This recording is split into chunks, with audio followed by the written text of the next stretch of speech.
Are you ready? Welcome to the franchise, episode 201. This is your host, the D-Grain, grain of corn. Hey, what's up, everybody? It's H Stock over here. It's episode 201. We've crossed the threshold. We've divided the field. That's right. That's right. And unlike Steven Seagal, this has occurred. So welcome, everybody. Yes, that's right. Here we are. We have Children of the Corn and Children of the Corn 2, The Final Sacrifice, Part 2 of 10. And listen, let me catch you guys up. We've got this new patron, okay? His name is Kyle Padovano, okay? And so he comes out of nowhere. I've never heard of this motherfucker. And he pipes in. I saw his conversation with you on Patreon. Yes. Oh, that's right. Yeah. So we talked for a little while, and then he was like, "Listen, Children of the Corn, can you do it?" And I was like, "I guess we got it, right?" Yeah. All right. Yeah. So there's 10 of these motherfuckers. I made a deal with him because there's 2 extras, yeah. And now we're ready to do it. So I've always fucking hated these movies, and now I got to watch 10 of them. I had never seen any of them, not one. That's crazy to me. The first one was ubiquitous. That it was, and I think it was one of those titles, we've talked about this before on the show when we do horror movies. I think that as a kid, I would have been 6 years old when the first one came out, and I think that I was totally aware of it, but it really looked like one of those movies that was way too fucking scary for me. It's not scary at all. I'm talking about from the point of view of like a 6 to 10-year-old. It's dull as fucking corn. And I think it was one of those movies like with the crazy covers, and like I was just like, oh, I can't handle this shit. And then I just didn't care about it at all. Even when I was getting into horror movies, didn't seem like anything interesting. And it turns out that I was completely right. That it's super scary. No, I was right to avoid them. There's not much going on there. Look, I never saw it until like 5 years ago. I was I was with Katie, my ex, and she asked me. No, what it was, we had been binging horror franchises. Yes, you told this last week, but go for it. I did? You said this exact story, but that's all right. Say it again. All right, well, whatever. We'd done Friday the 13th, Halloween, Nightmare on Elm Street, Child's Play. We were looking for another one. We picked Children of the Corn. The part of the story I did not tell last week is I hyped it up. I told Katie, I've seen this movie before. It's great. You're going to love it. Then we sat down to watch it. And halfway through the movie, I realized I've never seen this before. In fact, I was thinking of Village of the Damned, the John Carpenter version. I can see that. Because think about it, the Children of the Corn. Those kids, they're wearing like weird fucking Amish gear and shit. Yeah, like Mennonite looking. Yeah, sure. Village of the Damned. They're churning butter in that movie. Right. And freaking people out. And so I do love that movie. And I realized I had talked up the wrong fucking movie. I wish we were watching 10 Village of the Damned right now. Yeah, I've never seen those. And I forgot those were Carpenter. There'd be something to latch just on. Just the remake. Yeah. But yeah, so this movie is not that movie. This movie is boring. But maybe, look, I don't want to speak ill of it. Maybe this Kyle Padovano, because I don't know where he's coming from. Yeah. There's 3 options. He either loves these fucking movies, which I assume he does, because he said he watched them like a year ago, and now he's watching them again along with us. All 10. All 10, yeah. Wow. So I don't know. I think he loves them. But the other options are he fucking hates them.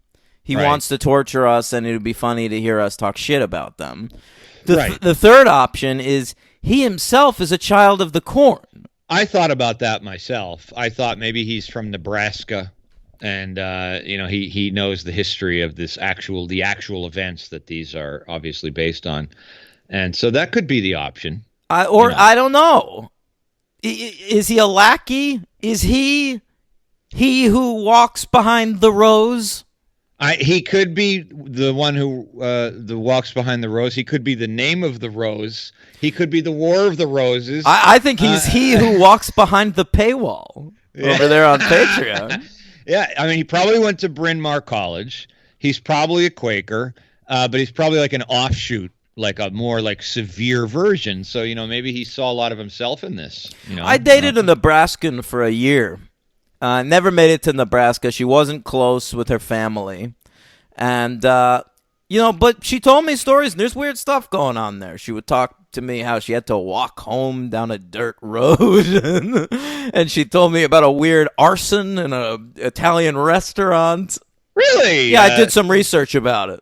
I would have too. Yeah, so walking down dirt. So Eisenhower's interstate highway plan didn't make it over to Nebraska in the 50s? Well, I don't know. She said like she did live in Omaha for a time, but there were also some other periods and maybe less developed parts of Nebraska. Sure. Like, did I know? Like I didn't know this. Guilford? What's the name of this town? Fuck, do I know? Oh, Gatlin. Gatling, right. Gatlin? Gatlin, not with a G, like right. a Gatling gun. Yeah, it's not like fucking a Dick Tracy villain is carrying this town. Well, there is a Dick Tracy villain in this movie. What are you talking about? The superhero count. Is that true? Yes. Who's a Dick Tracy villain? Well, I can tell you right now if you want. Yeah, I want to know. The gas station attendant in the first one, the guy who supplies the fuel. The guy, and which villain was he? Prune Face. Oh, fucking Prune Face! Yeah, you might have turned me around on this entire movie. Yeah, man. Yeah. I loved Prune Face. He had a purple suit. I loved all those villains. I had the toys. Yeah, I had the toys too. I had the flat top toy. I think I had the Prune Face toy. I think I had Mumbles. I definitely had the blank. Yes. Yeah. Who turned out to be Madonna. Right? Yes. Correct. Yeah. Tess Trueheart. I didn't have her action figure. Tess Trueheart? I thought it was Breathless Mahoney. That's Breathless Mahoney, but Tess Trueheart's Dick Tracy's actual love. Oh, man. Oh, that's right. Yeah, who plays her? Glenn Headley. Poor Glenn Headley. I had a boss. My first boss for my first job out of high school looked exactly like Glenn Headley. Did you make a move? She was significantly older than my 18-year-old self. I didn't care. Are you kidding me? That's when you make the move on these women. An 18-year-old, you don't even know when you're 18. But I believe that when I was 18, I could have gotten a lot more old ladies. I happen to agree with that reflection wholeheartedly. She was dating some fucking loser for a very long time. She was very sad. She's in one of those sad kind of like can't get out of it type deals where they're in it forever and he's just a bore. But yeah, I tried, but that's okay. She looked like Tess Trueheart. So I remember once I was on the Long Island Railroad just after college, or maybe during college, and I was drunk and I was reading a Fantastic Four comic book. And this woman came up to me. She goes, do you watch The Big Bang Theory? And I was like, sometimes. And she goes, I just, I love how these comic book readers, they just need someone to show them how good it could be. Are you fucking serious? I swear to you. I don't know this story. And I just ignored it. It was like 2 a.m. I just wanted to read my Fantastic Four comic. Was she attractive? Yeah, she was all right. I probably could have fucked her that night. Yeah. Well, we all have regrets. It's not really a regret. It would have been a weird thing to wake up the next morning in like Suffolk fucking County with like some old lady.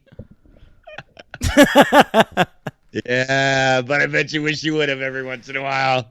Hey, sometimes during this quarantine, when the nights are long, I could use an older lady in Suffolk County. I hear that. I hear it. Hey, did I know the Nebraskan? Probably not. You never met her. No, it was Rachel. Later Rachel. Right. I know who you mean. Yeah. Henry, Children of the Corn. Believe it or not, we're talking about that and not Dick Tracy or The Big Bang Theory. No, yeah. If you're just tuning in, it's Children of the Corn month. Henry, who's your Big Bang Theory MVP and LVP? My LVP would have to be that annoying guy. Bazinga? Well, who's the actor that's all over the place? The Parsons. Gay guy? Yeah, I can't stand that fucking guy. And who's in it that is likable? There's people. I guess Galecki's all right. I don't know these fucking stupid shows. Who are the people in them? Brian Posehn was on that show sometimes. Oh, yeah. He's your MVP, maybe. There you go. Okay. Well, Regina King was on it a few times. She was on that? Yeah, everyone was on. It was the biggest show in the world. Ugh, God, what a country. Forget the country. I tell you the world. The world, I tell you. The world. Okay, Mickey. Yeah, Mickey. So this was honestly, it was a unique experience to watch this first and second movie, but mainly the first because I really didn't know what to expect. I was kind of excited because it was Stephen King, and it's nice to see and cover Stephen King. We ranked his movies. We did. When we did Pet Sematary. And so I think that we're going to come out of this first movie with me a little ahead of you in terms of my enjoyment level. Sure. I think I overrated this on that ranking, and I did not have it high.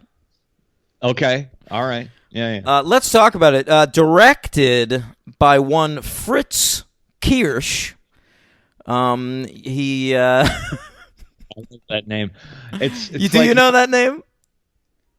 No. I just love the name Fritz. Yeah. You know, it's always a good one. Fritz He's got a lot Kirsch. of credits to his name. He worked on the fucking propaganda committee.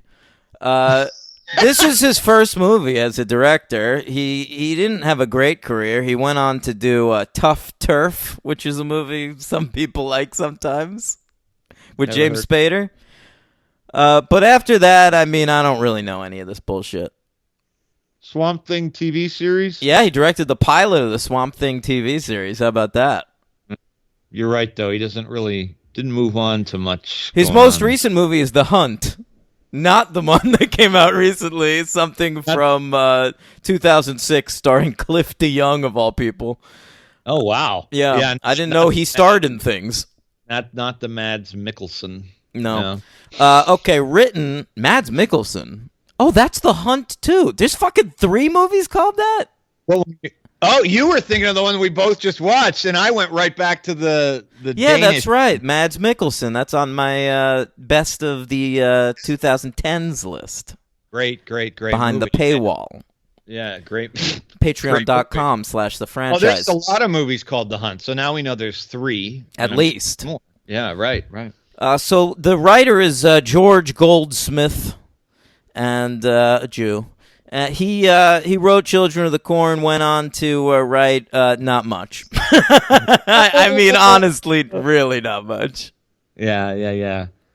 I'm looking at the composer of the movie, and now some things make sense. Who's the composer? You know, all that shit that's going on in this movie? So he's a big fan of Stravinsky and Bartok, so that makes sense. This is not a good score. No, it's bad. It sounds like fucking B-sides from The Omen. Yeah, it really does. So I was not saying, like, when I was watching it, like, oh, I bet this man is classically influenced. But when I see that that's who he likes. Who is it, like, John Williams? No, it's a guy named Jonathan Elias. Okay, I'm joking. Did a lot of way. No, it should be. No, I didn't think you were joking. John Williams kids. So this fellow George Goldsmith got the job actually after Hal Roche, the producer of the movie, accepted a first draft by Stephen King. He wanted Stephen King to write the movie. King wrote a mad long draft, which apparently started with 35 minutes of Peter Horton and Linda Hamilton in the car arguing. How is that different than this one? 35 minutes? Listen, this King, part of me wants to say, like, what an idiot not hiring Stephen King, but also he was on cocaine, like, desperately on cocaine at this point. Yeah, He's about a year away from writing Maximum Overdrive. Yep. So I don't know if it would have been that much better. It might have just been weirder.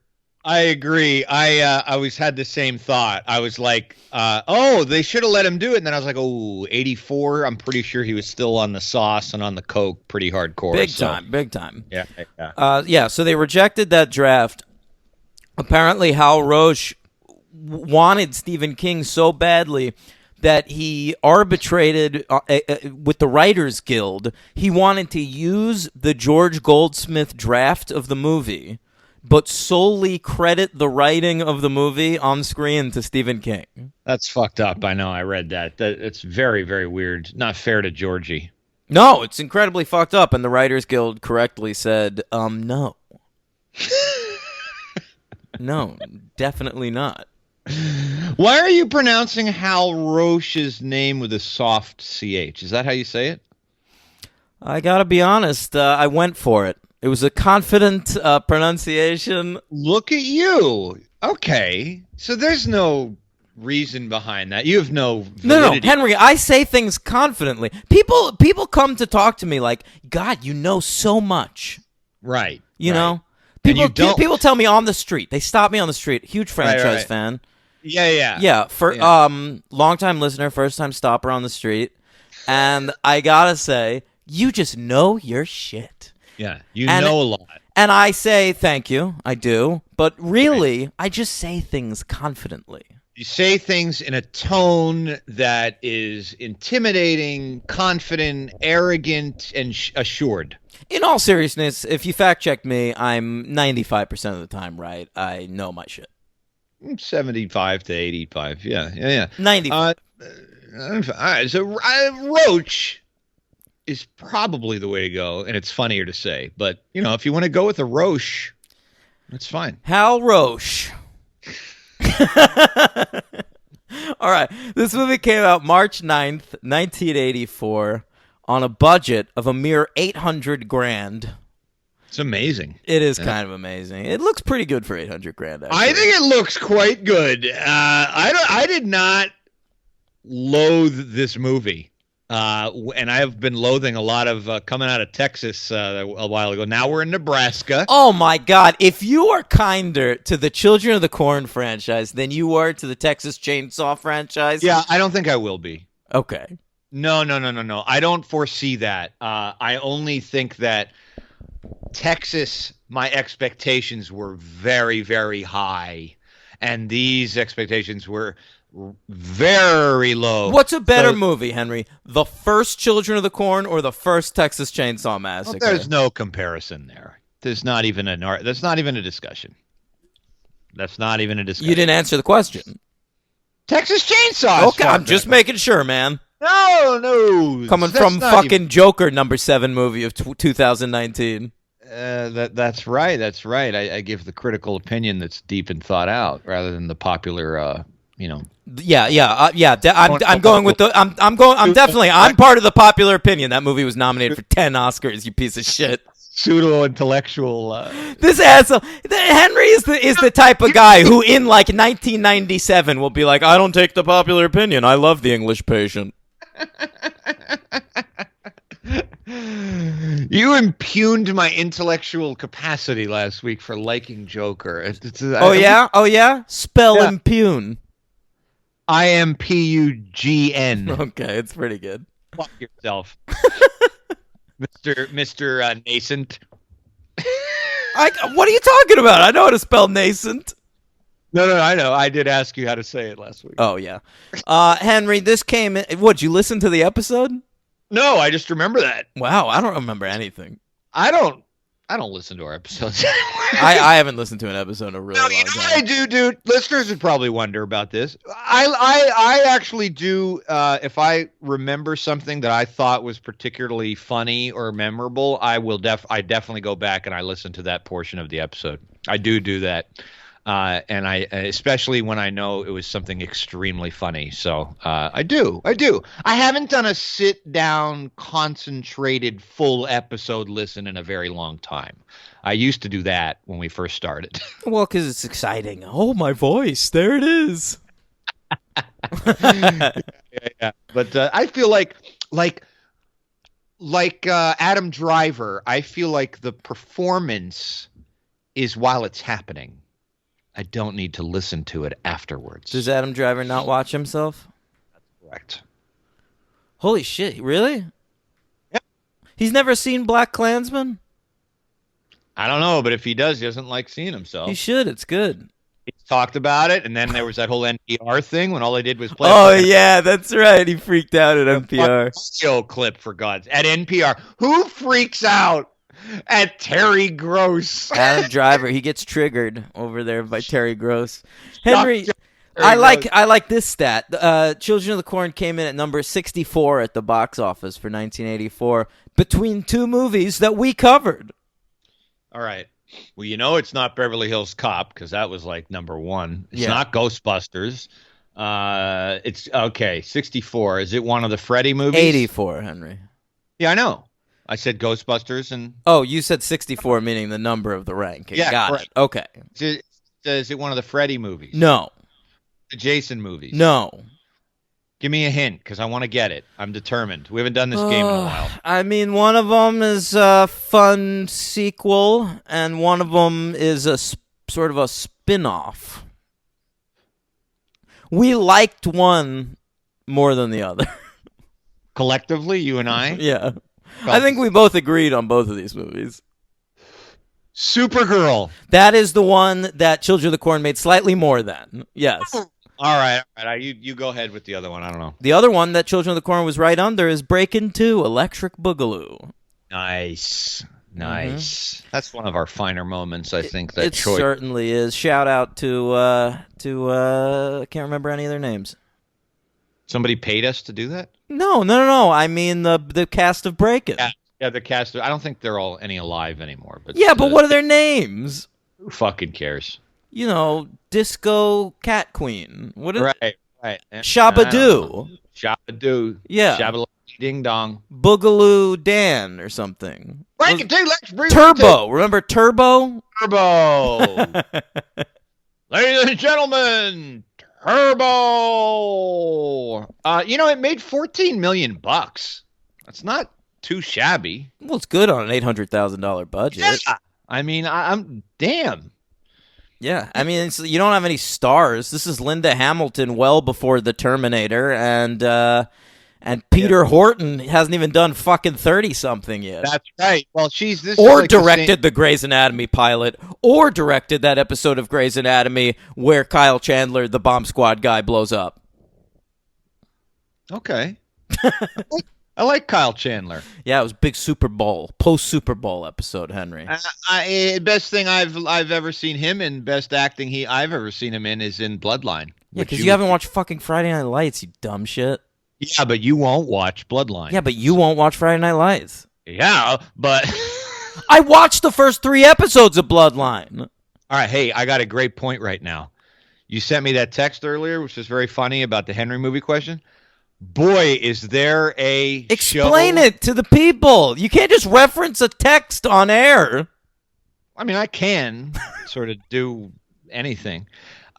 You got to explain it. It was sent to you. No, I'm saying I told Henry that a lot of people lately have been asking me whether things are Henry movies or not. Right. And yeah. Dan is probably being very loose with what was once a tightly knit, funny joke. He's probably calling everything under the sun. No. I try to be honest. Jake Almond today asked me if Regarding Henry is a Henry movie. I said it might be too sentimental for him. You'd be right. Yeah. You'd be right. No, but I think I hit something here. Bloodline is a Henry fucking show. It certainly is. It's about a grizzled white man who is in too deep. And Friday Night Lights is a very Dan show. Why? Well, it's teens. About high school and teens. Yeah. I'm not denouncing the show at all. I'm just saying if you want a TV show example, There you go. I just think Friday Night Lights is one of the best shows ever. Oh, I know you do. I'm just saying that Bloodline, I couldn't put a gun to your head and make you watch that. I watched the first 3 episodes. Okay. I spent more time watching Bloodline than I have in my life watching Jackie Brown. No, that's not true. But a lot of movies I love. All right. All right, where are we? We're getting lost. Oh, you know what's We're amazing? in Gatlin, Nebraska. We're in Gatlin, Nebraska. So we are in our 4th state of horror franchises. Oh, all right, my listen God. up. We've been I'm sure we've been in more than 4. Yeah, no. For the biggies, right? The big long ones. So we've been in Texas. We've been in Haddonfield, Illinois. Great. We've been in Crystal Lake, New Jersey. Mm-hmm. Where's the Freddy thing take place? Is that fictional? Elm Street. But no shit. But where's that supposed to be? Anytown, USA. All right, so we're kind of all we're going around the country. We've been in Texas. Been in Texas. We've been in Ireland. We've been in the hood. Where was the first Leprechaun? That was in a middle of nowhere state. We've been in space. Did Jennifer Aniston I don't remember where that takes place. You kidding me? Where the fuck does Critters take place? That's on a farm somewhere. Yeah, probably Iowa. Probably Iowa. You have some kind of beef with Iowa? No, just their caucusing system. Oh, yeah, they're bad at that. Henry, at Children of the Corn, 3 years ago, Gatlin, Nebraska. There's a bunch of kids. They're all being fucking dicks, killing their parents. It's like the end of Over the Edge, but at the beginning of Children of the Corn. Yeah, this is one of those movies where you keep thinking it looks good. It's not a bad-looking movie, so you keep thinking that something is going to happen that's going to be a little more subtle, and then it kind of just reveals itself to be exactly what it is. Yeah. Well, here's the thing they do. Some filmmakers will take a short story and adapt it to film, and since it's a short story, they'll expand upon it and add characters and threads and maybe some thematic depth. And see, what they did here is they took a short story and they made it 90 minutes. Right. A la The Lawnmower Man. I remember. No, that's bullshit. The Lawnmower Man adds 1,000 plot threads. Yeah, I know. I read the original story when I was a kid, and when the movie came out, I was like, "This isn't The Lawnmower Man at all. This is about virtual reality and shit." I know, it's great. Yeah. Yeah, but I have to say, in the beginning, I kind of liked the dialogue between Horton and Hamilton. Oh yeah, what was your favorite line? Her little dance to that song from what is it? They're listening to a Gary U.S. Bond song. Is that what it is? Yeah. I don't know. I thought they had a nice little natural chemistry together. Yeah, they're all right together. Unfortunately, about 15 minutes into the movie, they get separated and never come together again for the rest of the movie. Yeah. Did you catch the little copy of Stephen King's book on their dashboard when they're driving in the car? I didn't. What is it? It's Night Shift. I remember the cover. Did that bother you? No, why would it bother me? I don't know. You went on a 20-minute rant when we covered Scream 2 about how him putting Wes Craven posters in the classroom bothered you. No, because this was subtle. Uh-huh. And so you could barely see it, and this isn't a meta movie, so it was like a little cute little thing on the side there, and I believe it was an Easter egg. Oh, happy Easter, Henry. And I think it was. Oh yeah. Happy Passover to you. Am I right? Yeah, that's right. I mean, I didn't do anything for it this year. Yeah. Easter's a bullshit. Fucking, you don't get paid extra. What are you talking about, Henry? He is risen. Yeah. I don't believe in zombies. What? How dare you? Do you believe in He Who Walks Behind the Rose? More believable. Okay. I mean, ground can rise, like tremors. So what happens here? You've got these two. It's Peter Horton and Linda Hamilton. They are a married couple, I believe. No, he won't marry her yet. She wants to marry him. That's a point of contention, sure.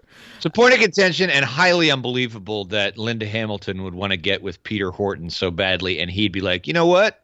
I'm good, Linda Hamilton. That's not true. There's plenty of couples like this. Oh, I know, but it's Linda fucking Hamilton, dude. So what? She's gorgeous, 1984 Linda Hamilton. Yeah, all right. She You don't is. find her- No, you're come on. fucking- Of course she's attractive in this, but like, you know, listen. Get Dark Fate out of your head. That's all you're thinking about. Look at Peter Horton now and Linda Hamilton now. The worm has turned. He still looks all right. You, Linda. I'd have married you. I was only 6 years old, but I would have married you. I'm sure you would have, man. Then you could like fucking watch her knit while watching Dr. Quinn and sucking on some Werther's originals. I could be watching Bloodline, watching Linda Hamilton. I'm sure she'd like Bloodline, man. Bet she's in it. Yeah, there you go. Okay, so they show up in Gatlin. Their car, something's wrong with their car. Well, they try to get gas. No, nothing really. They just stop and investigate the town because they hit the kid. They hit a kid in the street. Oh, that's right. I forgot they hit a kid. And they throw him in the trunk.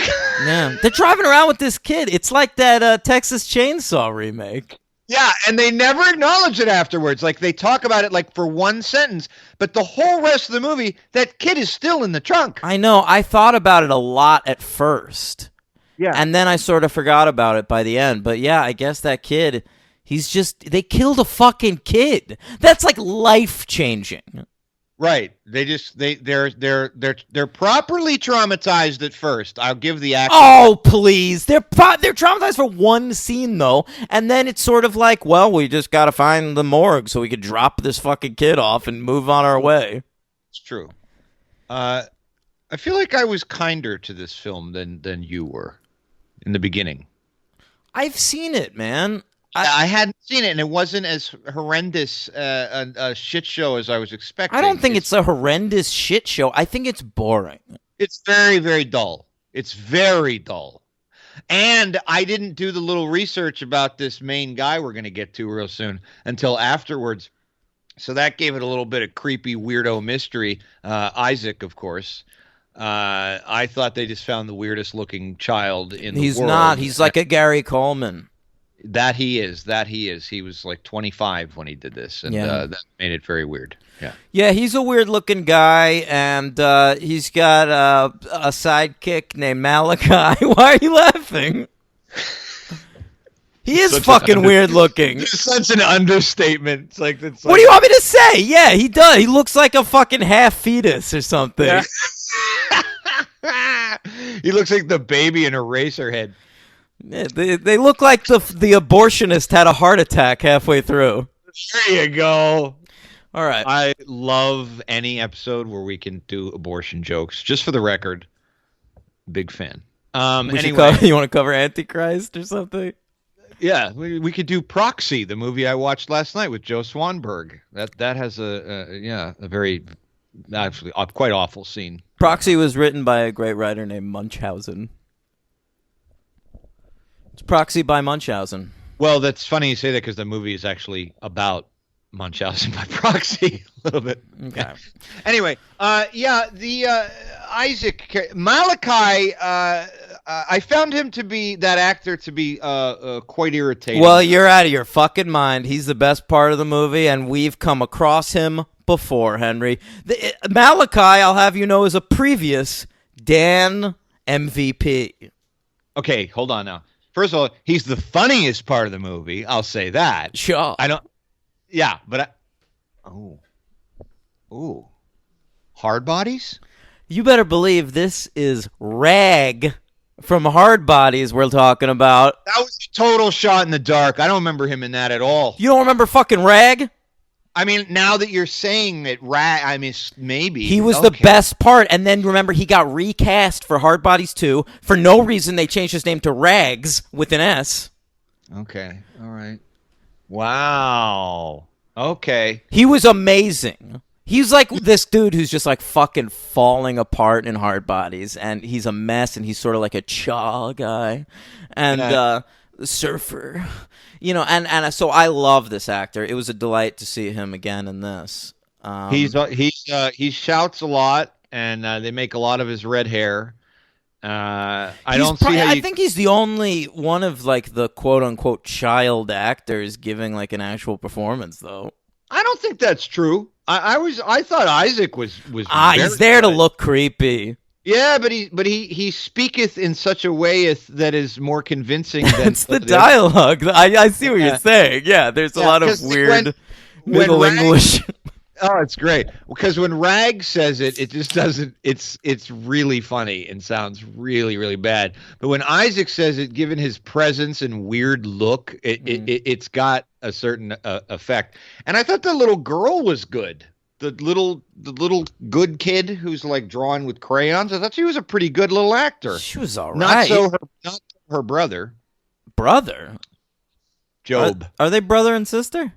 Yeah, Joby. Oh, I thought they were just like friends. But yeah, Job.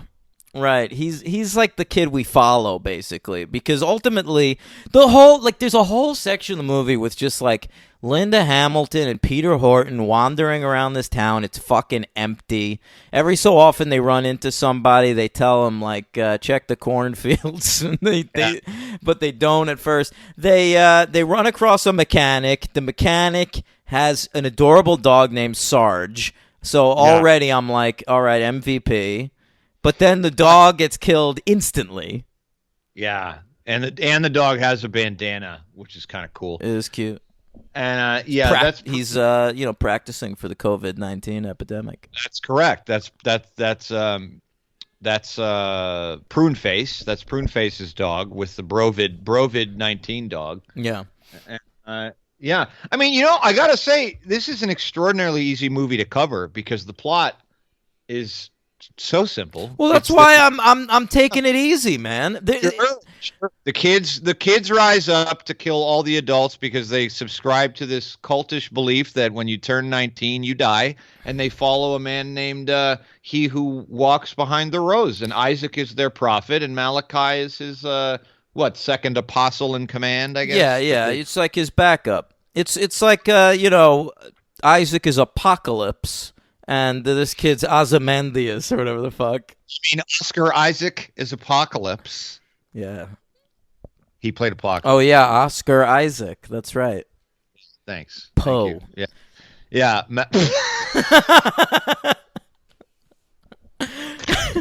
Malachi Maga plays his sort of like, they butt heads a little bit, although they can't really butt heads because Malachi's 6 feet taller than Isaac, but yeah, I mean, they are like these cult leaders, though, basically, and they killed all the parents, which is like a fun start to a storyline, and it kind of just like doesn't really go anywhere. No, it just turns into like a hide and seek movie. It's just hide and seek. Peter Horton's hiding and running, and Linda Hamilton gets captured and then gets the whole Wicker Man treatment, and then it's that's being very kind to that sequence. Yeah, the Christ sequence with the I mean, that is not as good as the Nicolas Cage Wicker Man. I didn't see that. Yeah. It's great.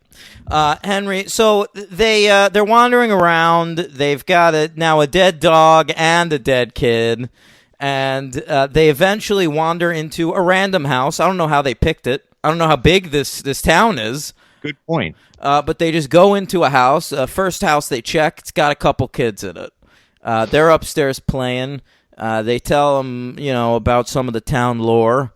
And they're playing Monopoly. Oh, that's right. Yeah, and the girl's way better than the boy. Yeah, Job and Sarah. Go ahead. You really paid attention. When things have biblical overtones, I'm immediately attuned because this shit was pounded into my head as a young, all my life. So I know all this shit. So but I know the story of Job, and like it doesn't connect to this boy at all. It's just a random biblical name. Correct. But all I mean is you know the story, but when you grow up having it fucking beaten into you. It's just like a reflexive thing that you're automatically listening. It's not that I want to. Believe me, I don't enjoy it. But yeah. Okay. Yeah, you got all your biblical names here. You got your Rachels and your Sarahs and your Jobs and your Berts and your Vickies. Yeah. So what happens? Linda Hamilton stays behind with the kids, and Peter Horton goes off to like explore.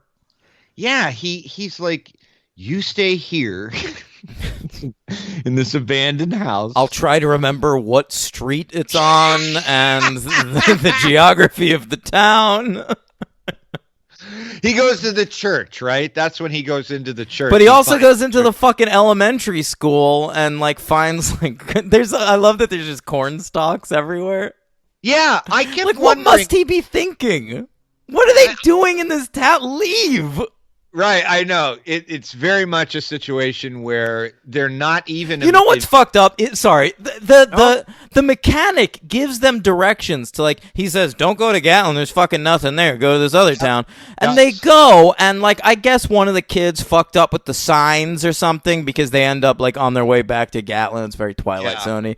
But like, I mean, if that happens, then just be like, oh, some prankster fucked with the street signs. Let me turn around, right, and go the other way. That's true. They do still have this dead body in their trunk. Or just keep fucking driving. I mean, I know they're low on fuel and they've got the dead, but like, they're not finding anything in this fucking town. Like, I mean, if someone asks them, like, why did you have the dead body for so long? He could be like, we stopped in this town called Gatlin. There were corn stalks in the school. All right. In lieu of people. Yeah. So we just kept going because we didn't want to get murdered. Right. Yeah, and it's weird that like we don't see a lot of the murders at all of the adults. We just see that opening diner sequence with Job's horrible narration, which was also kind of funny. And it's one of those movies where the characters actually aren't in any imminent danger. They have a very long time to get out of this situation. They're not in any danger whatsoever. They just wander around this town for the first fucking hour of the movie. Well, then, she says, to her credit, Linda Hamilton says repeatedly, can we please just go? Well, of course. It's the same structure as like a haunted house movie where like the mom's the rational one and the dad's like, what are you talking about? It's just some creaks and moans. It's an old house. They make noises like this, that kind of thing. So Horton finds his way out into the fucking cornfield. He follows the directions that everyone's giving him. Yeah, he hears a who. He hears a who. He hears a who? Yeah, Horton hears a who. Oh. And he makes it out there and finds the kids doing weird shit. It's 55 minutes into the movie. I wrote this, that the adults don't cross paths with the evil kids for 55 minutes of this 84-minute movie. That's unforgivable. Yeah, it's true. But the movie's so mercifully short that I didn't feel that it dragged that much, you know? Did you feel it dragged? Yes. Yeah. So they, he sort of starts explaining it to them, and it's like, he who walks behind the rose takes you at 19, and what happens? They don't tell you anything. That's the problem with the movie. There's no stakes because there's no ultimate goal here. It's like vague biblical things like you'll be taken to live with him. But he is either, I mean, they have pentagrams, and it seems like it's satanic cult. There is no, it's very strange. I feel like if I'm Peter Horton, it would be easy to escape this. First of all, they're all little. They're kids. You run faster than them. And he knocked a lot of them around in that church sequence with ease. I mean, he gets stabbed in the chest and he barely notices. But there's also another thing to keep in mind. Like, these children of the corn are all somewhere between, like, 7 and 19. 19's the limit. Yeah. Right.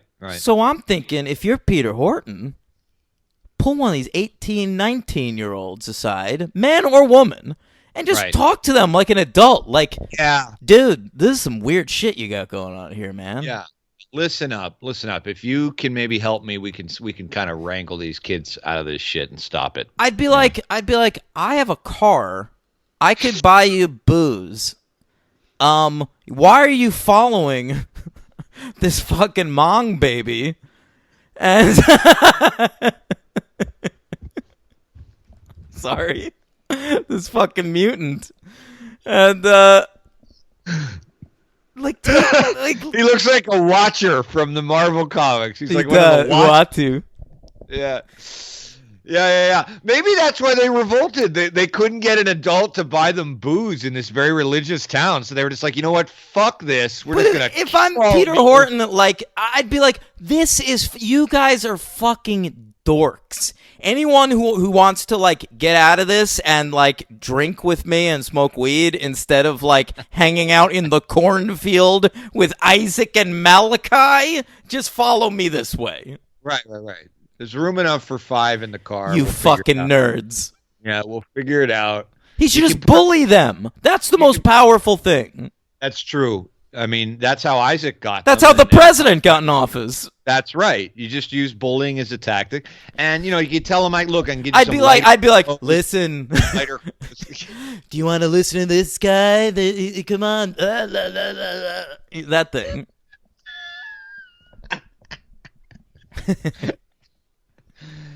You want to listen to Mongoloid Isaac and Loopy Malachi? Loopy Corn Maze Malachi? You want to speak to Sleepy, he who walks behind the rose? That's up to you. He's nothing. He's nothing. He's a loser. He's a loser. Sad. Okay, so they end up beating him. Isaac gets sort of swallowed alive by some digital fuzz at one point. That is what really surprised me. Okay, it's 1984, man. I mean, I know they only got $800,000, but it looked like an MTV effect. They might have thought it was cool. It was unreal, dude. That shit was unreal. It didn't even look like MTV. Of course it did. That wouldn't have been out of place in like an Aha video. In an Aha video, but not like a fucking. It's 1984. That's what's popular. Van Halen had better videos than that. But only because they had like naked ladies writhing around on cars. That's a good point. I feel like the ZZ Top video for Legs when the cars disappear. Oh, God, he's bringing up ZZ Top again. Somebody fucking save me from this podcast. It's been a few years. Yeah. I don't think it has been a few years. Yeah, Back to the Future, I think. Well, that's when we talked about them and we had a reason to. Yeah. The effects were stunning. I was surprised. I didn't expect them to be that bad, though. I really didn't. I mean, this is Nightmare on Elm Street year. You're right, but that had like studio money behind it. Yeah, I mean, these are real. I mean, these aren't even bad. They're just like they're unnecessary. If they're going to be that bad, just scrap them. No, I know. There's also sort of like a weird magical mushroom cloud after that kind of looks like shit. Yeah, it's nice. Yeah, to symbolize like the end of Gatlin. And I like how the ending, all they do is just they transfer gasoline to the middle of the cornfield and just blow it up. Yeah, I kind of dig that, and I like I do sort of like the end of this movie, which involves like they just walk back over to the car, and they're like, "Oh God, there's fucking corn in the car. Like, let's get the fuck out of here." And then this like, sort of this frizzy-haired lady who looks like Janice. She looks like fucking Aida Turturro. She like attacks them, and it's like one last scare, that kind of thing, and then they get rid of her and get out of there. Yeah, that's Rachel, the female who it was shown previously had kind of converted over and had a look of recognition on her face, like, yeah, this shit's fucking crazy. I'm with you guys. And then in the end, she goes up in the back seat anyway. Well, they already had killed off Malachi and Isaac, and she was sort of like the third villain with the most screen time, and so she had to be the one for the one last scare. Yeah, did you think Isaac, when he was dead and then resurrected, he reminded me of the fucking kid in Pet Sematary after he dies and then comes back with the fucking Wile E. Coyote haircut and the pasty gray makeup. Those are both better movies than this. I would go so far as to say all three of them are better movies than all this. three Pet Cemeteries. Yeah. Probably. Yeah, Yeah. they're probably. I mean, they have some a creep. The problem with this movie, This among many movie other things- could have used that mechanic's dog Sarge coming back to life. Yeah, I mean that's the problem. The movie just it has an initial creep factor just in the idea, but the reasoning behind it is just so fucking not fleshed out, and it's just there's nothing there. I kept waiting for some big hulking demon to like rise out or some kind of shit. I really do think we've got to have a physical manifestation of He Who Walks Behind the Rose. I hope so. I mean, we got like a glimpse in the second one of a face. Yeah, we still haven't really seen it. No, you see like a demon face. Show in it to the me. second- Cast some weirdo. Cast like Tim Blake Nelson. He who walks behind the corn stalk, Rose. That's what it should be, man. I know it is. I'm mirror face. Oh, knowing them, they'll fucking cast Kane Hodder and throw a flannel on him. Yeah. What do you give this movie? I'm giving this movie a nice solid 2. Yeah, me too. Then what are you talking about? I don't know. What are you talking about? I thought you'd probably go 1. I thought you were going to go 3. No. I just thought it would be. I didn't find it unwatchable. I found it. It's Yeah. watchable, but it's like just watchable. Yeah, and especially for me, you know how many things I find unwatchable in the horror genre. I didn't find it particularly offensive or gratuitous. I mean, it's just this kind of nothing thing based on almost a nothing idea. But it's fine. It's 2 stars. You know. Okay. Who's your I am- MVP? That's got to go with Isaac on that one. Okay, Isaac. I'll go with Malachi because he's rag. Right. Listen to this. This guy now has 2 MVPs, this actor. That's more than I can say for Marlon Brando. He only had 1, I think. Did we give him one in the Godfather? I think I gave him one Some in of us Superman. Oh. Boy, I'd be curious. I don't know. We don't listen to our show, so we would- Kyle sent me this. He gives MVP to Isaac, so you're simpatico with him. There you go. Well, do you have his LVP? Yes, up there? and I agree with it. Okay. Well, my LVP is. I had a couple actually, but I'm gonna go with Job. That is what we're all in agreement, Henry. Me, you, and Kyle Padavano. Is that right? Yeah, we all went with Job. He's a shitty kid actor. He's just not a good kid actor, and he's offset by the fact that I think that girl sister is actually good. I don't think she's good. I think she's better. Well, she looks properly frightened. Great. She can read lines. Kyle also says favorite scene, which is not something we do. He wrote Outlander, we have your woman. That is good. I like the way they call them Outlanders. Yeah, that's awesome. He wrote that on the Patreon thing, right? Yeah, that's where I'm reading Yeah, that's right. I remember that. All right, I got a couple of superheroes here. from. Oh, I'd love to hear them. Yeah.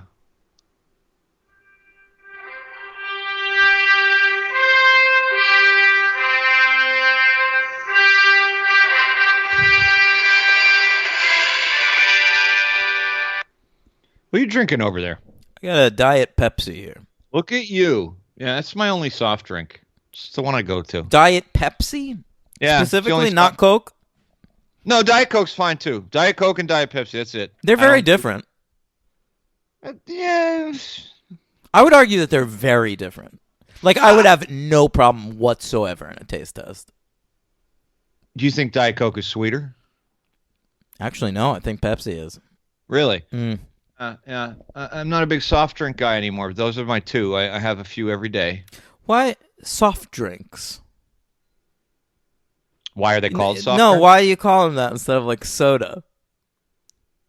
Because that's also Is that a New Jersey thing? Or Toronto, maybe? No, it's you've soft drinks, soda. All right. at least- It sounds like you live in fucking Gatlin, Nebraska. At least I'm not saying, pop. I never That's liked true. that. Yeah, I I like don't that. like that. You know, I went through a phase where it was a real dickish move. It was like when I was sort of a snob, and yeah, and I thought it would be really funny if I only ever referred to that as pop, and I did it. I stuck with it for a long time. That'd be really annoying to be around. Yeah. Yeah, yeah. All right. Well, Linda Hamilton played Madame Lorraine in DC Showcase Jonah Hex. All right. How many for her? I feel like she's been in tons of shit. Let's not worry about that and let me do my bit. All right. Her name, she played Susan in the 1998 The New Batman Adventures, and she played Dr. Stephanie Lake in Batman Beyond. All right. Next, R.G. Armstrong. That's right. Prune Face in Dick Tracy. That's it. Oh, great. Okay. Shall we move on to Children of the Corn 2, The Final Sacrifice? Yes, this is a fun one. It is, Henry. Now, I'll just say it right now. When we decided to watch these years ago, me and my ex, we skipped this one and we watched the third one because Aaron had recommended it, and I am sad that we skipped this. It might have propelled me to watch the rest of the franchise. I don't think it's a good movie, but I had a very fun time watching this movie. See, I had a better time watching the other one, but I thought this one was equally watchable. They're maybe it's something about the premise that's just so fucking dumb that kind of just makes them like there's nothing. You know what I mean? There's nothing on the screen. That you got a little father-son tension that's not well done, but it's there. You got that lead actor who looks like he should have probably been in a lot of other things, but I don't believe that. Nah, crapped out. Yeah, there's a good teen romance involved. Certainly is. Mm-hmm. Yeah, couple of good. There's some good gore effects. Yeah. It feels super 1993. And I watched this in an SD presentation on Amazon.com. And I was still able to enjoy it on that level. Yeah, so did I. SD presentation, $3.99. Yeah. Yeah. Too much for an SD. Sorry. If you're only offering something in an SD presentation, it should not be more than $1.99. I totally agree with that. And did you notice, was it the way they shot it? Was it like a 16:9 ratio or something? I don't think that's the way they shot it. I think they just only had like the VHS transfer or something. I think you're right. They didn't have a widescreen, so they had like a pan and scan. Yeah. So rather than pan and scan, they just put the two vertical black lines up. They do that a lot with old TV shows. Like every episode of Buffy looks like that. Yeah. I mean, I don't mind it if the show looks good. Yeah.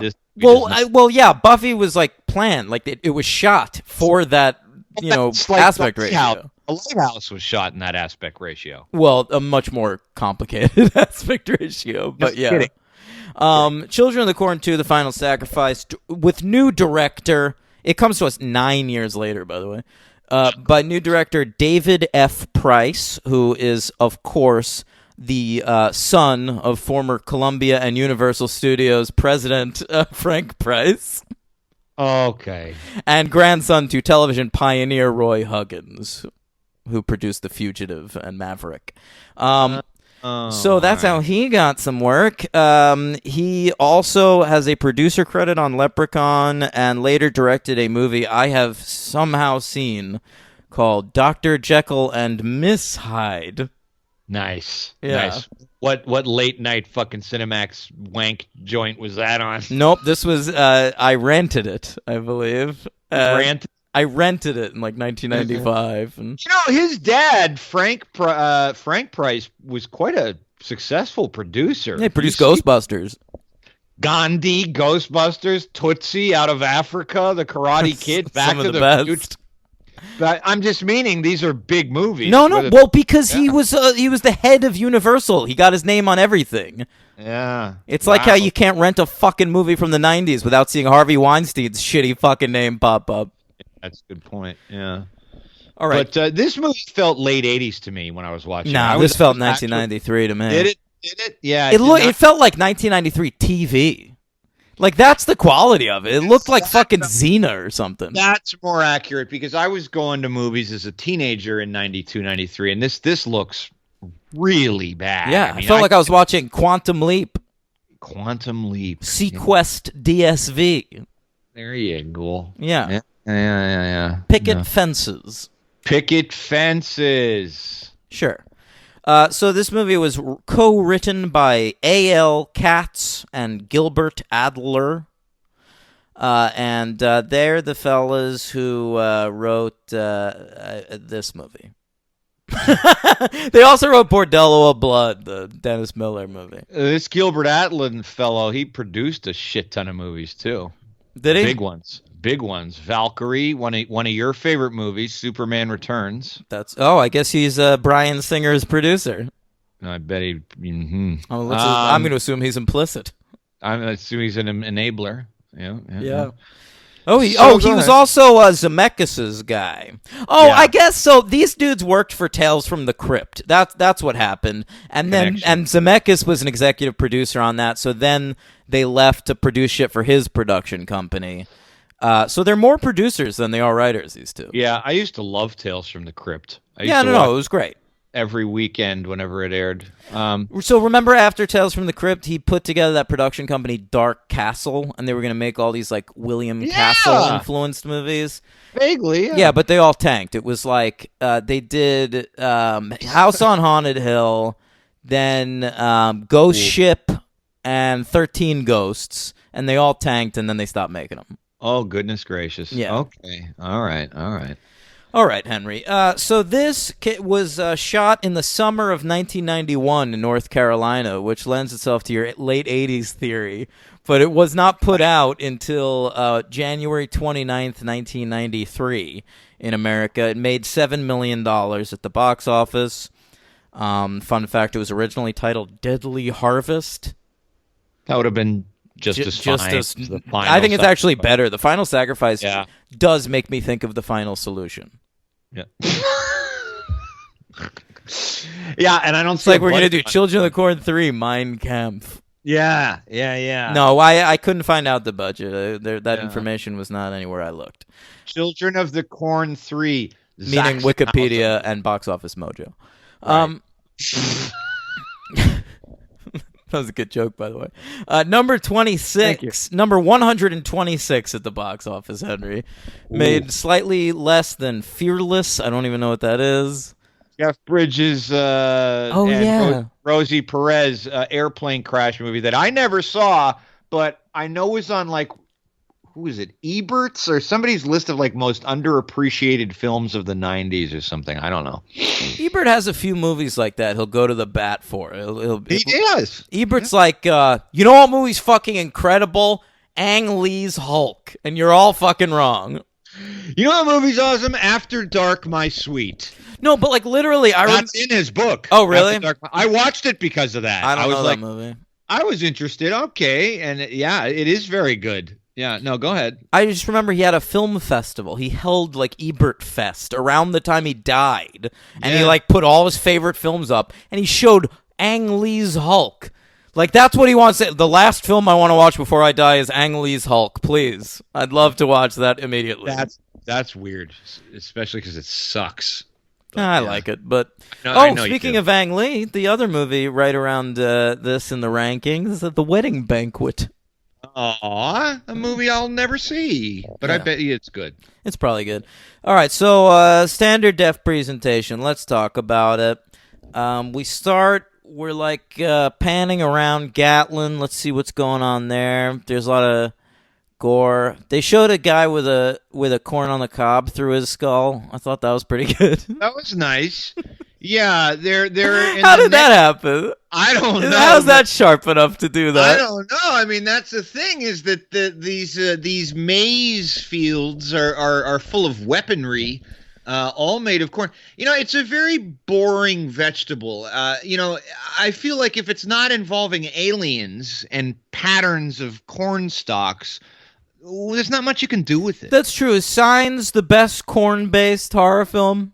Oh, it has to be. Well, I guess we'll find out. We got 8 more of these.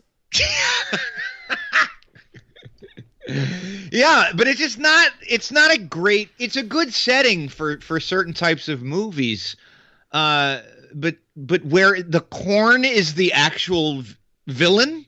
Well, don't I know get that what they're doing. It's got that shape, like you can use it as a knife, but like it's not sharp. You can't throw a corn cob at somebody. It's also just not. deadly- It doesn't look scary. Like corn on the cob to me is inherently funny. You eat it sideways. That's funny. It comes in a weird green stalk. That's kind of funny. It's guarded by a creature made of hay. That's kind of funny.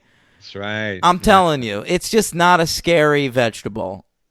They do a good. They make chips out of it. That's true. They make a lot of things out of corn. They make energy, oil, fucking gasoline. They can do anything. That's right. Weird shit. Ethanol. They make fake blood out of the syrup. That's right. They make the worst thing you. So can maybe ever... Carrie. Maybe Carrie is the best corn-based movie because they use a lot of corn syrup at the end. Corn syrup in high fructose. Carrie 3. High fructose. Yeah, it's just I saw that movie Scary Stories to Tell in the Dark, I told you, and it's not that good, but Guillermo del Toro. Right. Very much so. But there's a couple of sequences that are quite visually striking, and one of them is in a cornfield with a scarecrow that is rather terrifying. Oh, and isn't Jeepers Creepers corn-based? yes, it's scarecrow based. It's actually a surprising amount of corn-based horror movies. A lot of corn-based movies, more than we've ever really realized. I didn't really realize that. Yeah. There's the documentary King Corn about the corn industry. Is that right? That's right. Is that right? Wow. We'll do some more heavy research into this for you guys. There's also the band Corn. I was already thinking of that and then decided to pass. No, I opened. You don't even know this, but I opened the podcast with a reference to them. Oh yeah. What did you? Oh, that. Go ahead. What was the thing you said? Are you ready? God. That's the beginning. That's the first line of the first ever Corn song. Blind.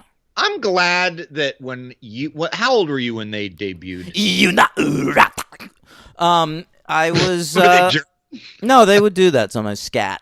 The first record came out in like '94, so I was like 8. But my sister was big into Corn. She had those first 2 records on cassette, and I got into them in '97. I was like young. I was like 11, super into Corn.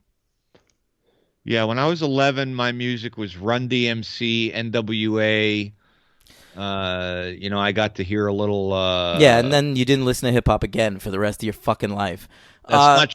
In fact, I heard a great Killer Mike song that I love from Ozark. I heard a great Killer Mike song that I love. I used the Shazam app on my phone. Do you want to debate who's whiter, you or me? Because I don't think it's going to be me. I think it will.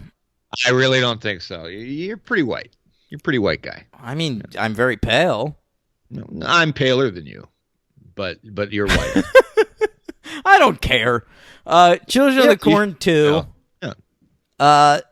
What were we talking about? I feel like I was on a roll. Really, it was like a semi-roll. You were getting started. We were talking about Corn as weapons and then Corn as music. Right. We got sidetracked with talking about Corn. There's a Corn song, the band called Children of the Corn. Okay. And it actually features Ice Cube as a guest rapper on it.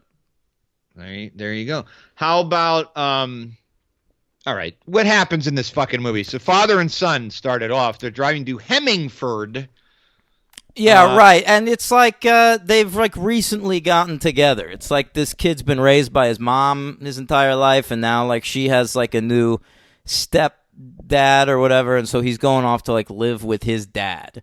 And his dad is a former Newsweek reporter who will never let you forget that he worked for Newsweek once. But now he's working for the the Global Inquirer or something? Yeah. The American Inquirer. The problem is that I don't recall them giving a real explanation as to why he's actually headed in this direction. He's given a reason when he runs into that news crew and they tell him what happened, and he's like, "Oh shit, I got to see this story. I'm gonna try to maybe get my rep back by covering it." No. But I think he has retrieved where would he go? I think he has retrieved his son from wherever his ex-wife is living, heading back. and they're just heading back to where he lives. Okay. I don't remember where that is. I think it's Cali. Oh. No, it's New York. Well, the kid was in New York. And now, that's right. He's from Long Island. I loved that, man. There's a scene in this movie where he's like trying to like hook up with this hotsy-totsy girl, and he says to her, she asks like where you're from. He's wearing a Yankee shirt, and he says Long Island, and I'm like, you dumb fuck, just say New York. But she doesn't know better. I had the same thought as you. You mean that he specifies Long Island? Yeah, but listen, I grew up on Long Island. You know, I grew up the first few years of my life in Brooklyn, and so now when people tell me where I'm from, I say Brooklyn. You are from Brooklyn. I know, but I actively hide the Long Island part of me. I will only say that if it's like a specific question, like where did you go to school in high school?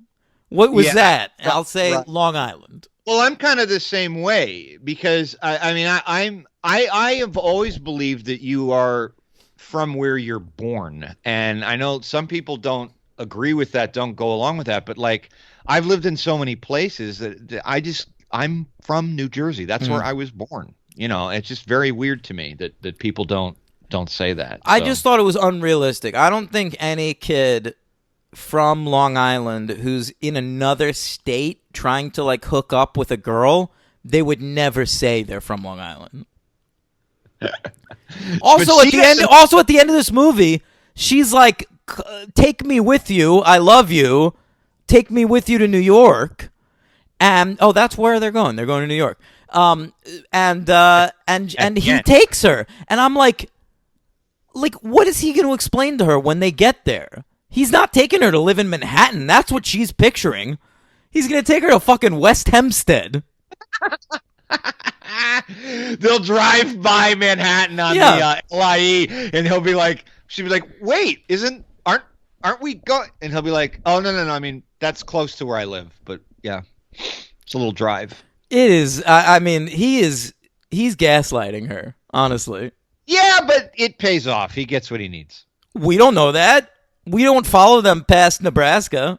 But I mean, well, you're right. They start to fornicate, and then they get interrupted, right, in the cornfield by the dead hand. He unbuttons her shirt, and but I love making out with a girl unbuttoning her shirt and leaving the shirt placed on the boobs. Without touching them. I love doing that. I have to be honest, I don't usually think like this when I'm watching a movie so stupid as this, but I guess this is how many times my mind wandered. When they started going at it in the fucking cornfield, I was like, you guys are really close to like a house. You could just take this elsewhere. I think that constantly in these movies. Stop hanging out in cornfields. Yeah, even if there's nothing scary, it's lame. I'm all about having sex outdoors. It's fine. But, you know, in the cornfield, it's all dusty and shit. It's sharp and... Go to the high school. Fuck under the bleachers. Yeah, there you go. Yeah, it's just crazy. But it does have... we didn't mention a character. The father hooks up with this woman who has one of the greatest names in franchise podcast history. What is it? Angela Casual. That's the actress? The character's name is Angela Casual. Seems like a first draft name to me. Well, it seems like it's an intentional name is what it seems to me. Because she is having some casual sex with this man. And what is one of the sweatiest... super casual. I think they like each other. Yeah. That's one of the sweatiest sequences, too. Did you notice when they're screwing in the bed and it's like water has been dumped on her? And it's like a legitimate sex scene. Like they start fucking, and we don't like cut away. Like we show them fucking in that bedroom. I thought I was watching fucking Sliver. She's very aggressive and she's very, very sweaty. I almost said wet. Fucking dumbass. So wait, First of all, Mrs. Casual. can I ask you a quick question? Sure. When does this movie take place in relation to the first one? Okay, so all I could gather is a few years. I don't know. It's because the movie is made not. It's made 7 years after the first one. It comes out 9 years after the first one. People are listening to grunge in this movie, Right. and but at the beginning of the movie, they show like a bunch of cops and like news people huddled around Gatlin. Gatlin is like overrun with like the press and the media, and I think it was right after.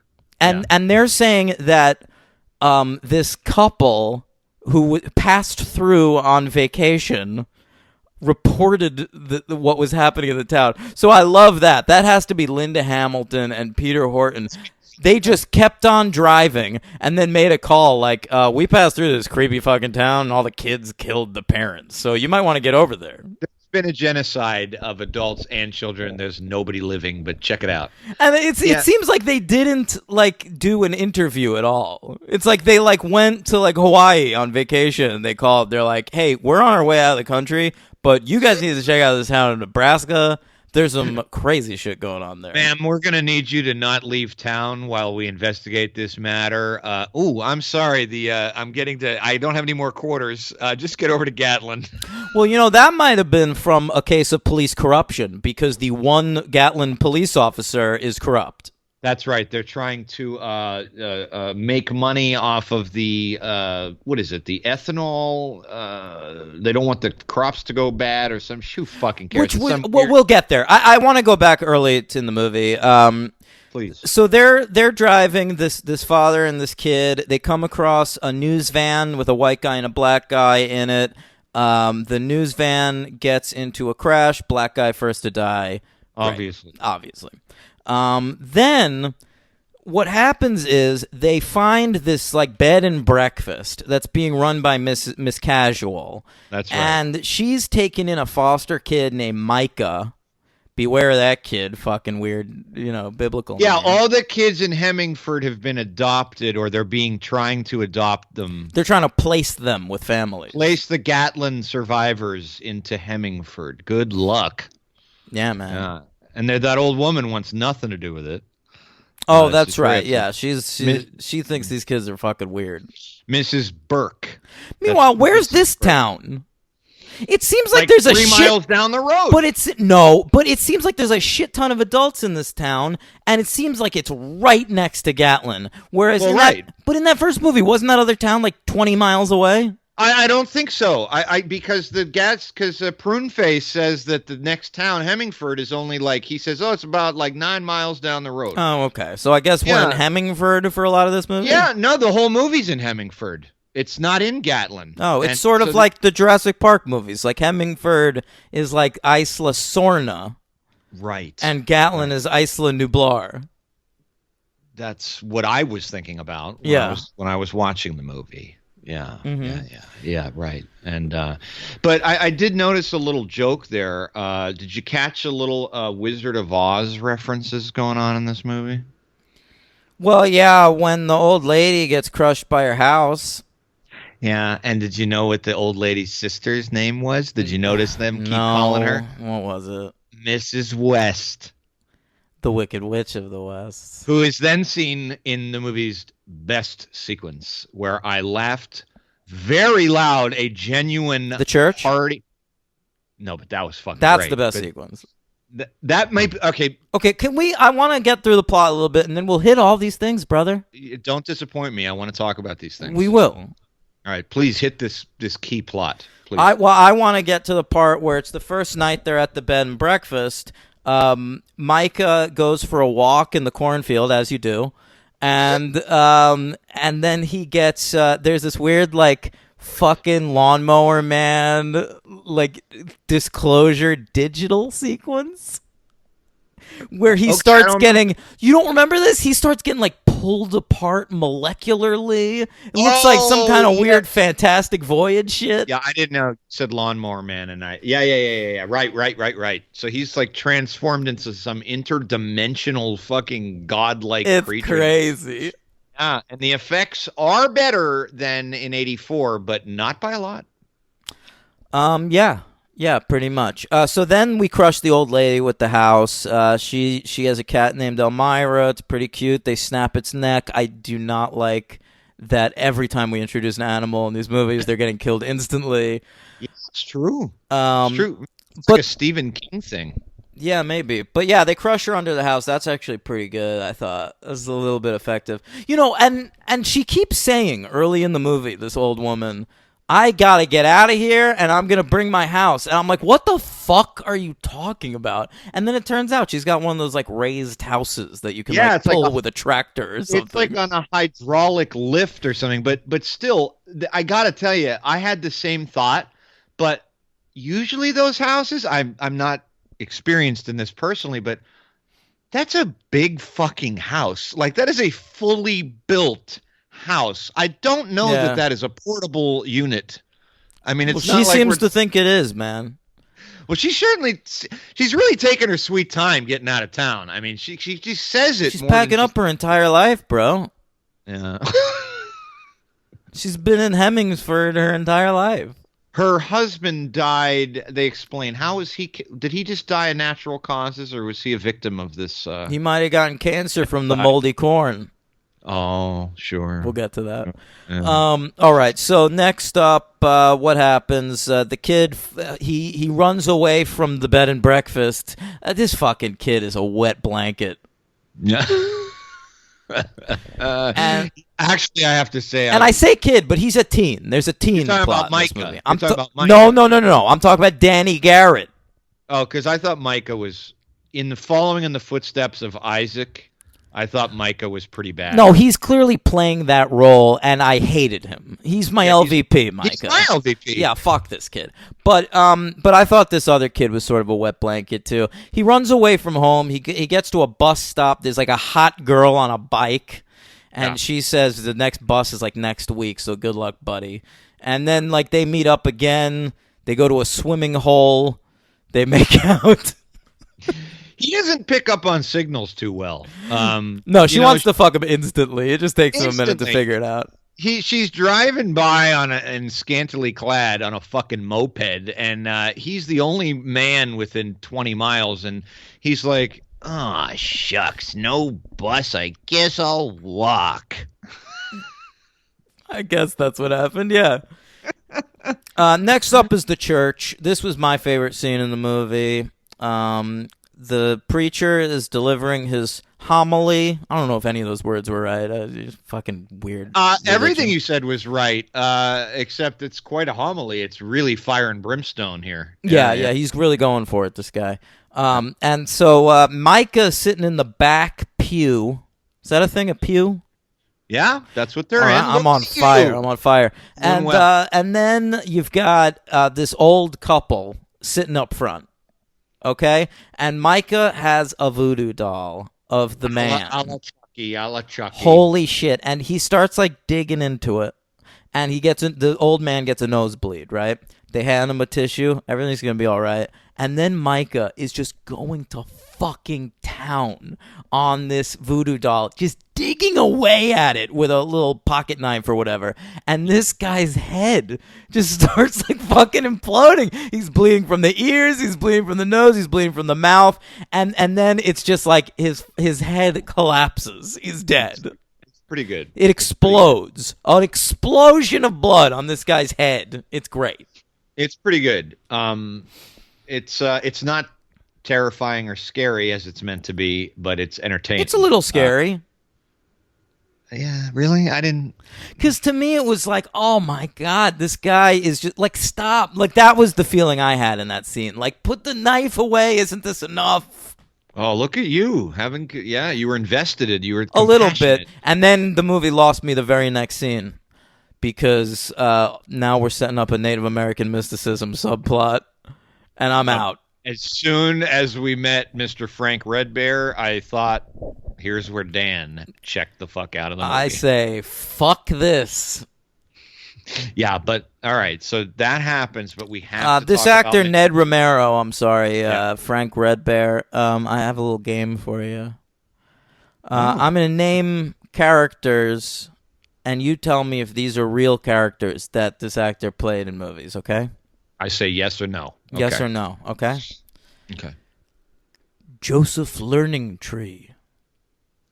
I'm gonna say that was a real character. That's yes. right. He played in the TV show The Invisible Man. All right, let's see. He played Judge Henry Five Kills. I'm gonna say that was also an actual character. And that's right, an episode of Walker, Texas Ranger. Okay, Ned Gray Fox. That had to be something. Yeah. Yeah, different episode of Walker, Texas Ranger. Okay. River God. Dog. River Dog. Okay. Sure. That he was in that Meryl Streep, Kevin Bacon movie on the raft. Yeah. No, that was Right, 3 right. episodes of Roswell. Okay. And I guess lastly we'll go with Chief Lenny Running Cloud. Okay, that was in the Val Kilmer movie Thunderheart. Nope, that was in an episode of Life Goes On. This poor guy. The indignity of Chuck Norris to give this fucking guy the same show and play 2 different Indians. Mm-hmm. Native Like, Americans. just get actually, they're both acceptable now. I guess. I think they both want to be called Indians. Right, now. it's like how you're allowed to say track. that people are black. For a while Yeah. you were supposed to say African American, but now No. all bets are off. Black people don't give a shit about that. And Indian went out of real style, and now I think it's like back to being acceptable. But yeah, I thought this guy was all right. I mean, he's not doing much, just speaking in wise tongues as they are wont to do when they give Indians roles in these movies. What was I really like Henry Five Kills, but I think the first one you said was my favorite. Learning Tree. Yeah, that's a good one. Learning Tree. That's it's Joseph really good. Learning Tree. Joey Learning Tree. You know what they need to get? You know what they need to do in one of these Scorsese movies? They need to get an Indian hitman, so then you can have like, Joey Four Eyes go up against. Hey, is Joey Four Eyes available? No, but we got Henry Five Kills over here. We've got John Running Bear. Yeah, and he just walks. The character he into a played scene. in an episode of Dharma and Greg. And then he just walks into a scene of with like De Niro, and he's like, "I am John Running Bear. I will help you eliminate this No, person." that sounds boring. I'd love to see it. An Indian mafia hitman. Dynamite. Jimmy Then Walker. just make him an Indian character. Don't leave the mysticism out of it. I mean, they introduced this character. He's bringing up Koyana Scotzi 30 seconds into his part. I thought I heard that wrong, and when he said it and then explained what it was, I was like, "Oh yeah, that movie. That's where that director got that." This motherfucker. I could not stand this character. It was everything I could do not to give him LVP. But the performance is fine. It's all right. It's just like we get to a part. He's like brings him out to like a creek bed in Gatlin. I know. And shows him some cave drawings and says, "See this line? It means that it hasn't happened yet. And we're Yeah. in for something." I know, you're right. I felt the same way because I it's always difficult to decide if it's a good performance or not with that kind of character, because it's like, they brought him in as like a fucking prop and he's doing what he's supposed to do, so it's not that he's bad. It's just the terrible, terrible role. That's what it is. Yeah. So the dad is walking around with this guy trying to investigate. Meanwhile, the boy is hanging out with Micah.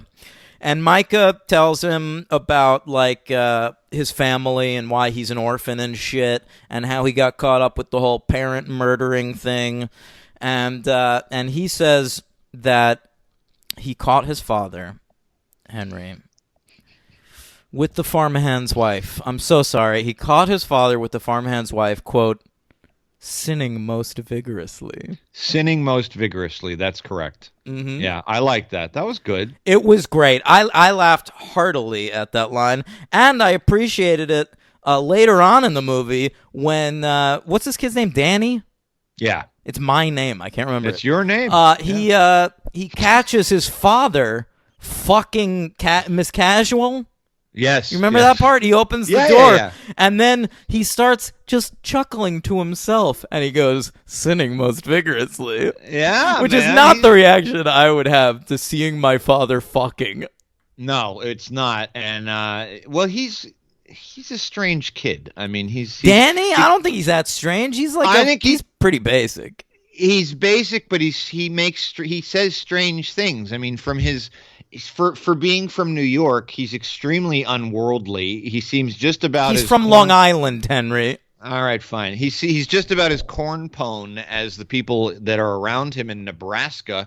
And he has no idea what to do with this girl, and then inexplicably, he starts to convert to becoming one of the disciples of Micah, and that's never explained. Really. I don't think he converts. I think he's interested in it. What happens is he sees Micah walking out into the cornfield, and there's like a bunch of lights in the cornfield. He's like, what the fuck is going on there? So we see Danny follow Micah out in the cornfield, and to me, like, they're like, do you want to be a part of this? He who walks, and I think he's just sort of like, yeah, sure. I think he's interested. What's going on? We never see him do anything evil.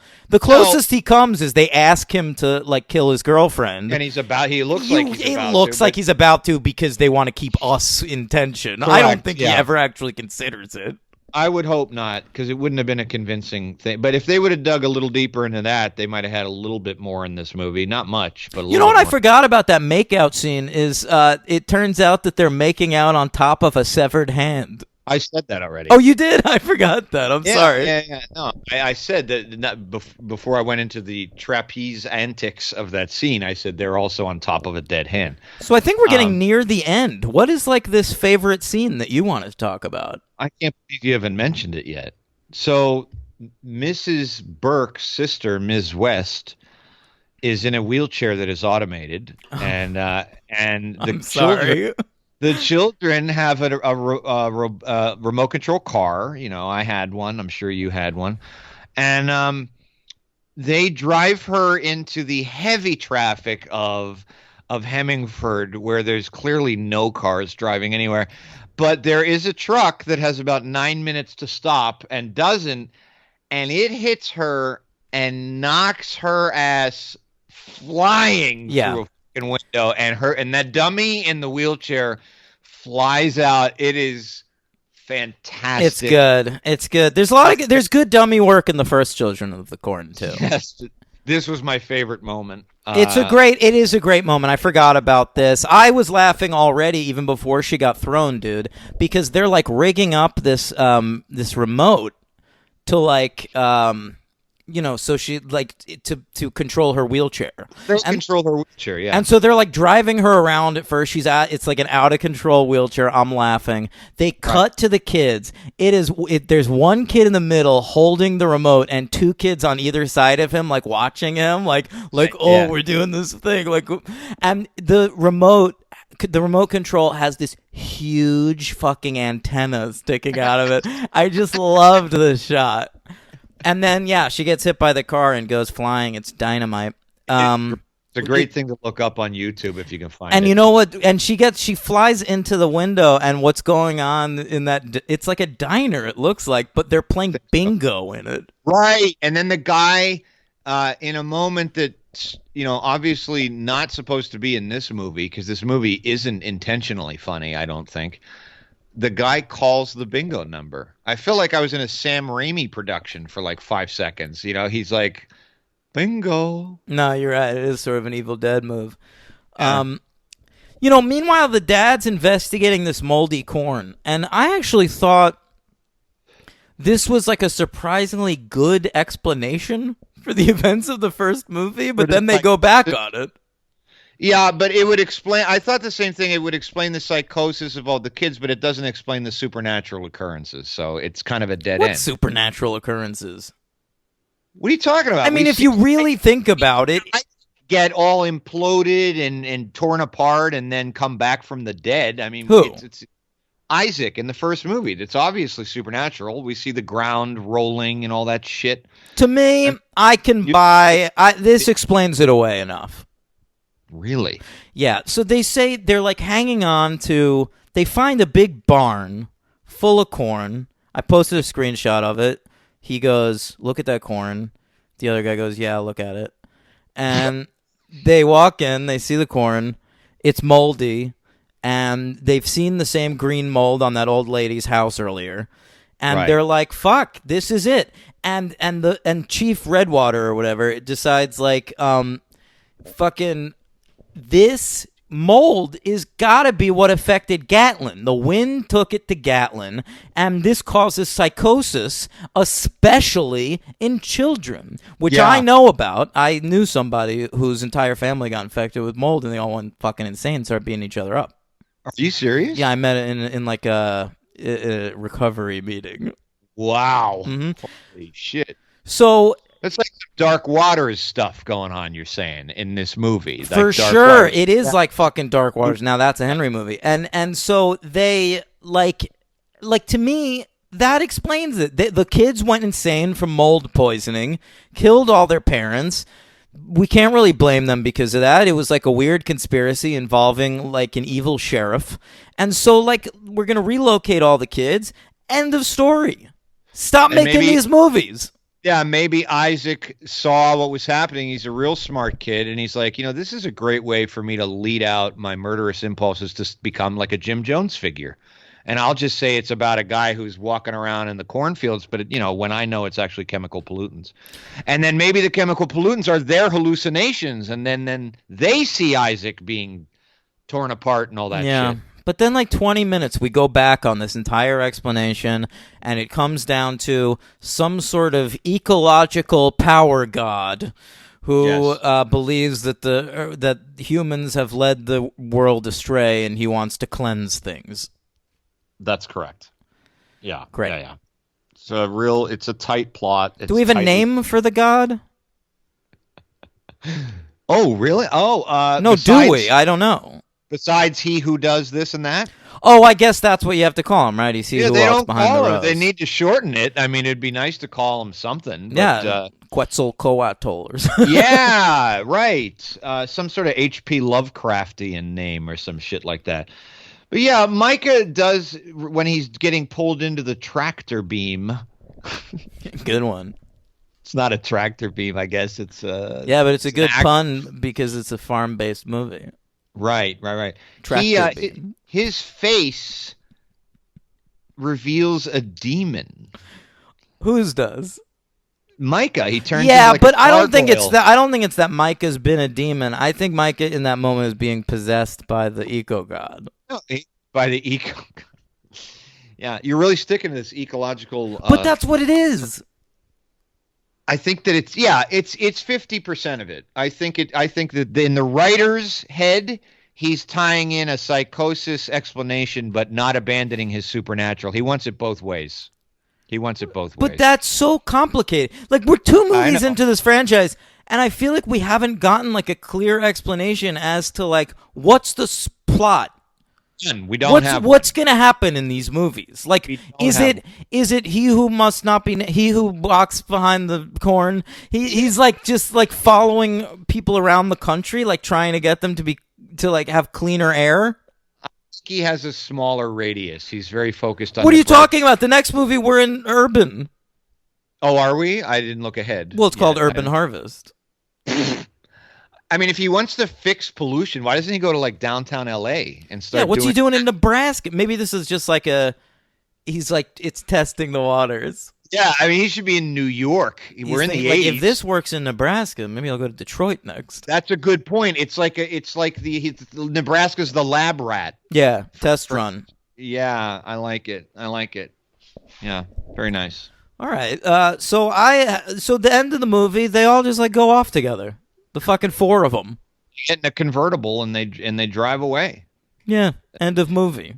These movies end, both of them, with just four people in a car driving away kind of happily. Yeah. Not a lot of Welp, I guess it's all over. It's definitely a lot of whelps. Yeah, a lot of whelps. Welp. I wonder if they'll ever come across He Who Lives in the Barn again. I mean, I hope so, because we're in this for 8 more movies, rather. Do any characters repeat? I mean, I know Isaac returns in the movie Isaac Returns, but other than that, I don't know. One by one, so I'm not looking forward. I wonder if we'll get like an adult Job at some point, like we got an adult Tommy in Halloween, something like that. Might help if we do something like that, but we'll see. We'll see. I want to take each of these movies in without spoiling it for myself. With a grain of corn. Let's take them all with a grain of corn. Especially since I'm hearing a little bit of hype about the third one. I've seen the third one. I love it. Okay, and our buddy Aaron. Well, that's why I saw it. Yeah, Aaron Farinelli recommended it, and so I watched that one, and I didn't watch any of the others. Yeah. What do you give this one? I mean, honestly, while not being, but it's a 1-star movie. No. I'm going with 2. I cannot go higher than a 2. I will say, if I may, in the rankings, this will be higher than the first one. Not for me. The first one still had an air of anticipation and mystery for me because I'd never. I mean, it's more of a real movie. Yeah, and this one is just a complete piece of shit. But having said that, like I said, it was still a watchable thing. It dragged for a while too, though. This one I felt the length in this one. I felt the length more in the first one, but maybe it's also because I'd seen it before. Perhaps. Yeah, everything was new and exciting in this one. Yeah, and we got to have like a freaky kid that was 28 years old who was playing like a 10-year-old. That was exciting. Oh, yeah. It's like who's your MVP in this one? That was not an easy call, but I actually went with someone who I actually thought was doing a little bit of acting. I didn't think they were a bad actor at all. And that's Lacey, the character of Lacey. Is that the hot girl? Yeah, Christy Clark. Christy Clark is your MVP. Yeah. She's definitely in under consideration for me. I'll tell you that much. There's not really much else to go. No, I mean, you know what? I'll go with her. Fine, she was all right. And then LVP's Micah. Yeah. And you know what? Kyle agrees with us. He says Corn Kids 2 MVP Christy Clark as Tits Teen. That's what he wrote. Nice. Yeah. You don't see her tits, though. Well, no, you keep that shirt on them. Right? No. You have to. Yeah. That's how you do it. And LV, you do get to see right there in between her boobs, though. Yeah, but the sexier scene is Mrs. Casual sweating up a storm. No, definitely. Yeah. Who's your LVP? He says Paul Scherer as Danny, but I gotta go with Micah. No, Micah by far. I didn't think Danny was that bad. Oh, he agrees with me. He says favorite scene, voodoo doll church scene. Okay. Yeah, but you're right. You're absolutely right. I forgot that wheelchair shit, and that is definitely one of the best things in the movie. It's great. I mean, I would put that on a loop and watch it several times. It's great. It's a good one. It might be the best wheelchair death since Wheels in Friday the 13th Part 2. Oh, and that's saying something because we've had quite a lot. Oh, yeah. We had one in Texas Chainsaw. We've had them all over the place. But it's a great wheelchair death. It's the propelling that does it. The fact that she doesn't, most wheelchair deaths we've seen, it's them falling down some stairs or something. Right. I like that she was actually being pushed into the air. Yeah, it was great because there was a chance when the truck hits her, I thought it was over. Like, oh, okay, cut to black. And no, she crashes through a plate glass window with the wheelchair. Yeah, bonus shot, never leaves the chair. Fully committed dummy. It's great. Dynamite stuff. All right. I got another short superhero count. I'd love to hear it. It's a nice week for me. Terrence Knox, our leading man. He's in this the main movie. guy. I thought he was not bad in this. I didn't either. That's why I said I was. He's sort of like a wide guy. He looks like Howie Long or something. I actually thought he looked like he had kind of an aura of a Kyle Chandler type of thing going on. He's just like this kind of rugged, bigger guy. But I know what you mean. He's going for like an everyman like that. Yeah, he played Jason Trask in the television film Lois and Clark: The New Adventures of Superman. That's got to be a villain. Trask. That's a villain name. Bolivar Trask. Oh, that's right. Bolivar Trask, of course. I didn't know they made a film. Was that a film that tested the waters to see if they could make that into a TV show, Lois and Clark? What do you mean? He was in the Lois and Clark movie? Yeah, it says television film. It's probably, I remember the first episode of Lois and Clark was like 2 hours. They're probably just saying that. Calling that. All right. Yeah. And lastly, Ned Romero as Fred Red Bear, or Redwater, as Dan said. Oh, hey. Sorry, I have a budget, $900,000. So $7 million's actually not that bad. No, it isn't. But I'm a little de-impressed with that it was $100,000 more. Yeah, but $100,000 is nothing in movie world. Like to me, this looks like a $900,000 movie. Yeah, and honestly, in 1984, I would think $800,000 could produce a better product. That's actually true. Yes, than $900,000 in '91 when it was filmed. Fred Red Bear was in an episode of the Incredible Hulk TV series, playing Thomas Logan. Oh, at least he played a name that wasn't. Native full American. name, sure. Logan. That's all I got. Love to hear it. All right, what a fun time. Children of the Corn.